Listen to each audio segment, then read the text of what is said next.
અને હજી એ સમાધિએ બેઠા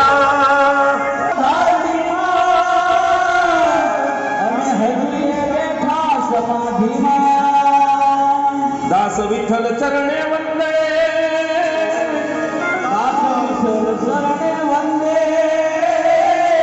એ ધન ધન ધારણી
मेरे भाई बहन फरी एक बात दोहराऊं बाकी पराणे उपजावेला ये शुकन नहीं अपशुकन हम एक बार आम गाड़ी में दादा जता था ने तुमने कहूं दादा गाड़ी में अपशुकन थी એટલે હું વિચારમાં પડી ગયો એટલે ગાડી में गाड़ी उतरी तो આપણે अपशुकन થયો પણ આપણે બિલાડીની આડા ઉઠ્યા તો એની માથે કૂતરો કૂદ્યો જો એમાં શું થયું આપણને બિલાડીને આપશું થયા કે બિલાડીને આપડા થયા એ હજુ સુધી એક એવું રાસ હતી ઠીક છે સામ સામે મળ્યા છે બંને વિવાય ભેટ્યા જાણે બે દરિયાઓ કેમ મળતા હોય એ રીતે મળ્યા છે એકબીજાની આંખમાં અશ્રુ અને દેવતાઓ પુષ્પોની વૃષ્ટિ કરી કે વિવાયનો પ્રેમ આવો હોવો જોઈએ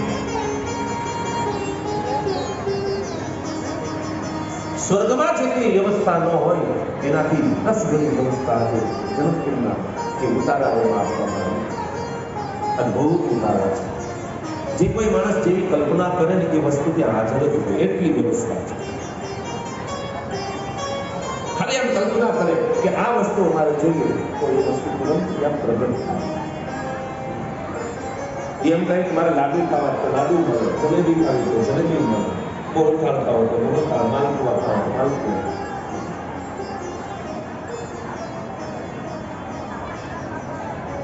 છપ્પન મેવા પકવાન વ્યંજનો. અને આ તો જાનકીની નગરી છે, જનકની માની નગરી છે. જનકજી હવે દશરથ કહે આયસુ દેવું. દશરથજી હવે એમ કહે છે કે અમને આયસુ એટલે અમને વિદાય આપો. યદ્યપિ અમને ખબર છે કે અમે તમારા પ્રેમને તોડવા નથી માંગતા મહારાજ, માફ કરજો, રાખીએ છીએ હૃદયમાં રાખીએ, પણ આવ્યા છીએ તો આજે નહીં તો કાલે. કેટલા દિવસ સુધી તમે અમને આ જાનનિયાઓને અયોધ્યાવાળાને રોકશો? કેટલા દિવસ? આજે નહીં તો કાલે જનક દીકરીઓને વિદાય આપવી જ પડશે.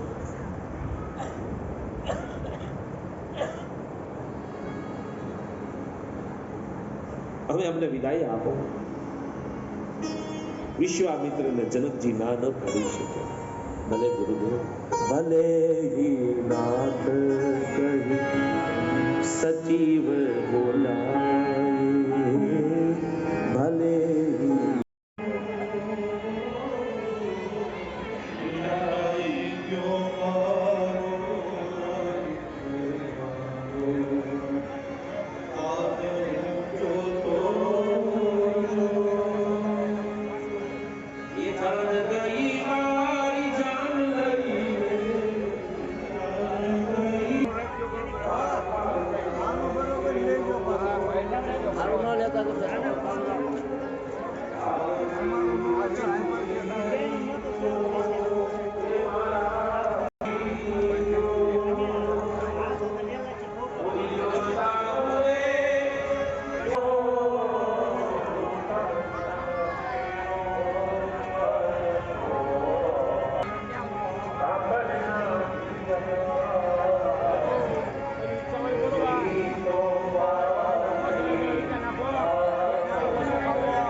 તારે દીકરીઓ માટે અનેક પ્રકારનો પર્યાવરણ તૈયાર કર્યો છે.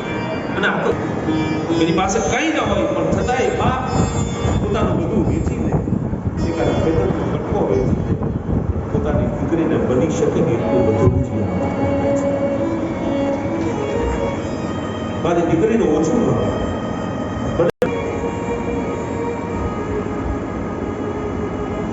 1 લાખ 25,000 રથ,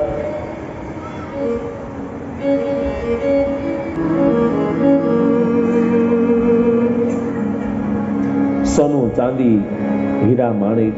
આનો અર્થ એ થાય છે કે દીકરીને જેટલું દેવાય ને એટલું ઉજવવાનું છે. આ બધું કોઈને દાનમાં આપવાનું છે. કેમ આ બધા ઢગલાઓ? જાનકીજીએ દોડી માના ખોળામાં બેસી પોતાના સાડીના છેડાથી આંસુ લૂછે. માં કેમ લડે છે? માં કેમ લડે છે? કહે ને દીકરી. હા માં, આ કોઈને દાનમાં નથી આપવાનું. સીધે આ બધું તમને આપવાનું છે. કેમ માં મને? બોલે જાનકી, આ દિવસ સુધી જનકપુર તારું ઘર હતું, પણ આજથી આ જનકપુર તારું ઘર મટી અને અયોધ્યા એ તારું ઘર બન્યું છે. આ મા બાપ છીએ જ, પણ હવે પછી તારા સાચા મા બાપ દશરથને કૌશલ્યા. દીકરી, હવે અમારે તમને કઠણ અહીંયા વિદાય આપવાની છે. આ બધું તમારા માટે છે. અને વિદાયની વાત સાંભળી ત્યાં તો જાનકી મને ખોળામાં માથું મૂક્યું.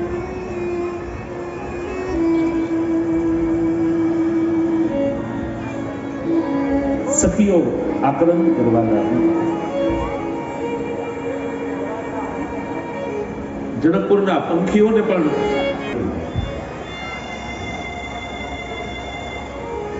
ગામના વૃક્ષો રહેતા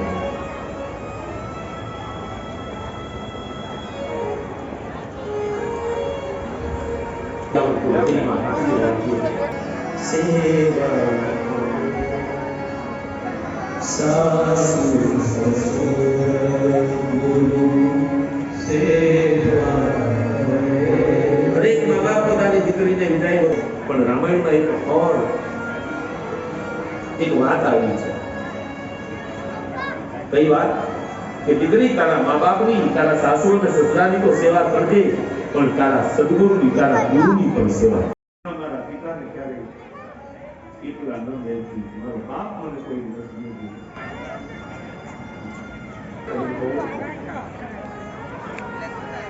એને હાથો લક્ષ્મી